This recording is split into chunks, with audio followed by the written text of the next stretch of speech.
그러면 전문가와 함께 태풍 소식 보다 자세하게 알아보겠습니다. 네, 반기성 K웨더 센터장과 함께합니다. 어서 오십시오. 네, 안녕하세요. 어서 오세요.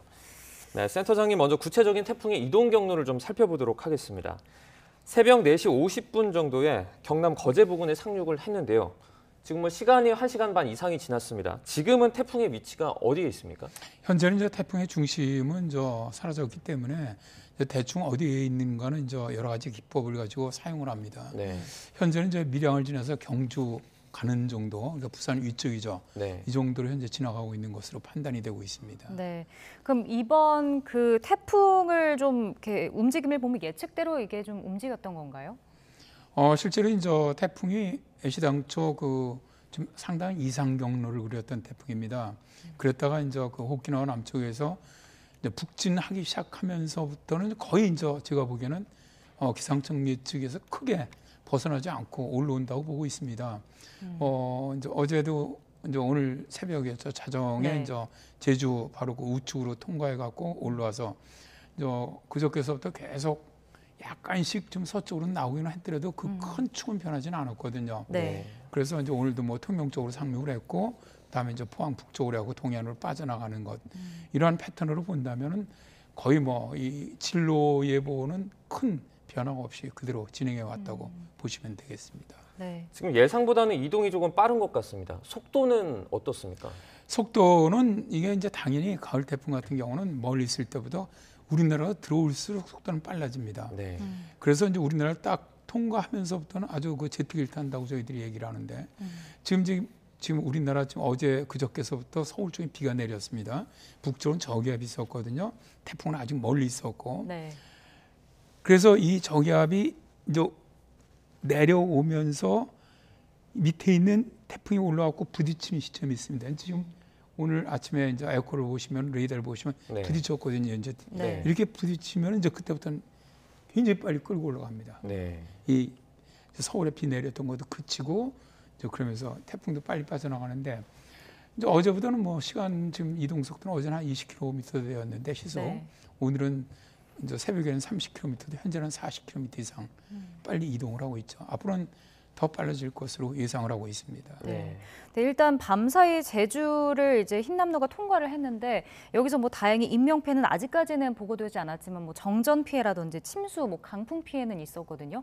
이번 태풍의 그 위력은 어느 정도라고 평가를 하시나요? 현재는 저희들은 기상청에서 발표한 그 자료에 의해서 판단할 수밖에 없습니다. 네. 기상청에서 발표한 자료를 보면 일단 제주 우측으로 통과해 나갈 때 47m 정도, 다음에 45m거든요. 45m. 다음에 통영에 상륙할 때 초속 43m. 다음에 이제 포항 쪽에서 빠져나갈 때 초속 40m입니다. 네. 그럼 이 기준으로 본다면은 실제로 제주 우측을 통과할 때 매우 강한 태풍이거든요. 그러면 지금 역대 제주 인근을 지나갔던 우리나라에서 가장 강했던 태풍들을 보면은 이 흰남노보다 강한 태풍이 없습니다. 네. 그러니까 이제 이 경로하고 굉장히 유사하게 올라갔던 태풍이 2003년에 매미가 있었는데 네. 매미 같은 경우 제주 우측을 지나갈 때 초속 41m였거든요. 네. 그리고 이 부산 인근을 올라왔을 때 초속 38m. 그러니까 실제로 그 매미보다는 풍속이 상당히 강한 태풍이라고 할 수가 있고요. 네. 이제 우리가 역사상으로 보면은 1959년 사라가 풍속은 가장 강했다고 하는데 그 풍속보다도 제주를 지나갈 때는 이 흰남노가 더 강했습니다. 이번 태풍 같은 경우에 좀 이례적이다 이런 평가를 많이 받는 것 같아요. 이게 방금 말씀해주신 어떤 높은 강도 때문입니까? 여러 가지죠. 그러니까 일단 굉장히 고위도에서 발생했다는 것이죠. 그러니까 네. 우리가 보통 태풍 같은 경우는 5도에서 한 15도 사이 적도 해상에서 좀 많이 발생을 하죠. 네. 근데 이 태풍 같은 경우는 25도 이상에서 발생을 했습니다. 그런데 거기서 발생하면 또 발달하기 쉽지 않은데 네. 초강력 태풍까지 발달을 했습니다. 그러니까 아주 매우 이례적이고요.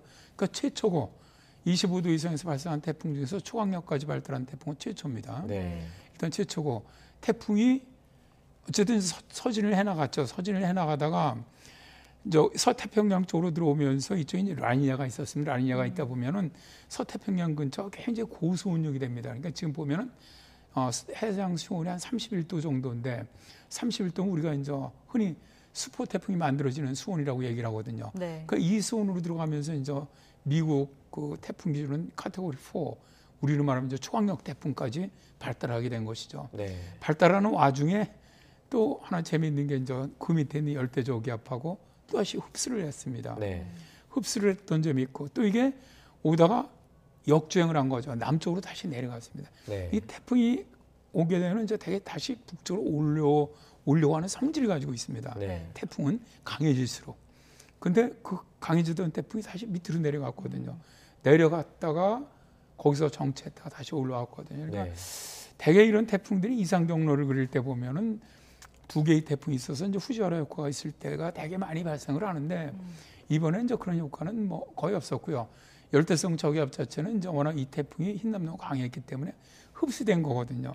다만 흡수되면서 저기압이라고 하더라도 이 저기압이 굉장히 범위가 넓은 저기압이었습니다. 네. 수증기가 많고 이거는 굉장히 강하더라도 폭은 좁은 이런 태풍이었는데 그러다 보니까 태풍 자체가 세력이 많이 커졌고 네. 수증기를 많이 끌고 올라오는 그런 태풍이 됐죠. 그 다른 열대성 저기압을 흡수했다는 표현이 다른 어떤 태풍을 같이 뭐 흡수했다 이렇게 이해를 네. 할 수 있는 겁니까? 그런 경우가 있습니다. 네. 그러니까 큰 태풍과 큰 태풍이 흡수되는 경우는 없습니다. 네. 큰 태풍끼리는 서로 간섭을 하기 때문에 가까이 못 오게 합니다. 서로 다. 그런데 하나는 일방적으로 강하고 약할 경우는 끌어들입니다.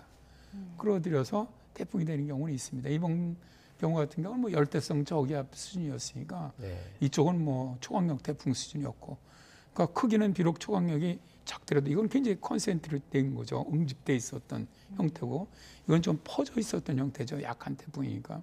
그러니까 가까이 있다 보니까 끌어들인 거죠. 네. 네. 근데 또 우려스러웠던 점이 하나 있던 게 만조 시각이 겹치면 이게 폭풍 해일로 일어날 수 있다라는 그런 이야기가 있었어요. 지금까지 볼 때 그런 가능성이 좀 있습니까?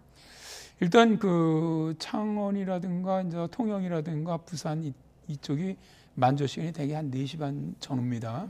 그 시간대 대개인데 대개 이제 우리가 태풍을 볼 때 태풍의 우측이 바람이 굉장히 강하지 않습니까? 네. 태풍의 전면입니다. 지금도 태풍 전면 쪽으로 시간당 70mm 막 내리는 게 태풍 앞쪽이 비가 제일 강하고요. 그다음에 태풍의 뒤쪽, 태풍이 지나가 온 뒤쪽이 파도가 제일 붙습니다. 그러니까 이제 해일을 끌고 올 수 있는 이 파도거든요. 그래서 대개 이 해일이 있는 곳이 태풍이 지나가고 난 다음에도 한 3시간 정도까지 네. 좀 봐야 되거든요. 그래서 현재까지도 남해안 쪽은 가능성이 있다고 봅니다. 아까 네. 뭐 화면에 보니까 일단 파도는 별로 없던데 네. 그렇더라도 저희들이 이제 이론적으로는 태풍이 지나가고도 바람이 바뀌면서 그러니까 태풍이 들어올 땐 동풍이 되게 불어 들어오는데 지나고 나면 남서풍으로가 들어오거든요. 그래서 매미 같은 경우도 그때 남서풍이 불면서 마산항 쪽으로 그 해일이 발생했던 거거든요. 네. 그때 태풍 지나가고 나서입니다. 그래서 지나가고 나서도 당분간은 좀 한 2-3시간 정도는 마음을 놓지 말고 좀 봐야 할 것 같습니다. 네. 과거에 막대한 피해를 입혔던 태풍들도 주로 가을에 왔습니다. 가을 태풍이 위력이 더 심각한 이유가 있습니까? 일단 가을이 그 태풍이 발달하기 위해서 가장 중요한 것이 해수 온도입니다. 해수 온도가 높은 데일수록 태풍은 더 강력하게 발달합니다. 더 많은 에너지를 받기 때문에. 네.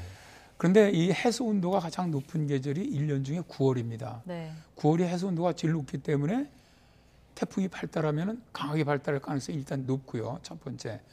두 번째는 길이 대개 이때쯤에서 우리나라 쪽으로 대개 열립니다. 9월 상순에서 추석 사이 되면은 북태평양 고기압축이 수축하는 와중에 북쪽에 있는 공기가 그 사이로 대한민국 쪽으로 이 태풍이 올라오는 길이 생깁니다. 네. 그런 경우가 있고요. 또 이때는 편서풍이 좀 강해지기 때문에 여름하고 틀려서 이동 속도가 여름 태풍보다 좀 빠릅니다.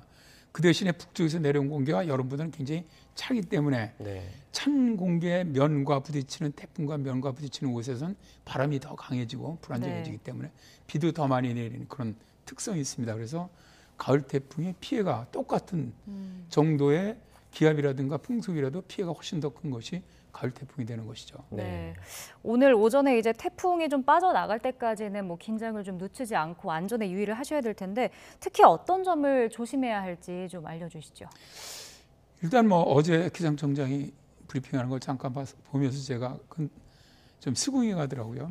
자, 이제 태풍이 왔는데 지금 우리가 뭐 할 게 뭐 있느냐. 네. 그냥 안전한 곳에 가갖고 그냥 대피만 하시라. 네. 근데 저는 그게 제일 어떻게 보면 무대책인 것 같지만 사실은 제일 좋은 대책입니다. 네. 막 지금 이 실제로 뭐 태풍이 지나가더라도 이 부는 바람 같은 데는 15m 수속 이상이면은 이 뭐 입간판이 날아다닌다든가 이 비산물 같은 것이 많이 있거든. 네. 그걸로 많이 다칩니다. 네. 그리고 우리가 자연재해 보면은 대개 태풍이 와갖고 지나가서 바람 많이 불 때 지붕 날아간다고 올라가고 뭐 눈뚝 고치러 간다 그러다 그때 사망하시거든요. 대개 통계 보면 거의 50% 사망자의 50%가 태풍이 올 때 나가다가 꼭 사고가 나는 겁니다. 그래서 그냥 이제는 뭐 빠져나가는 단계 아닙니까? 이제는 뭐 8시면은 일단 뭐 포항 쪽으로 빠져나갈 때니까 그때 지나가면 이제 피크가 한 오전까지는 피크라고 보는데 그때까지만 조심하시면 될 거로 보고 있습니다. 네. 네, 알겠습니다. 여기까지 듣도록 하겠습니다. 반기성 K웨이더 센터장과 태풍 관련해서 자세하게 얘기 나눠봤습니다. 오늘 고맙습니다. 고맙습니다. 네, 감사합니다.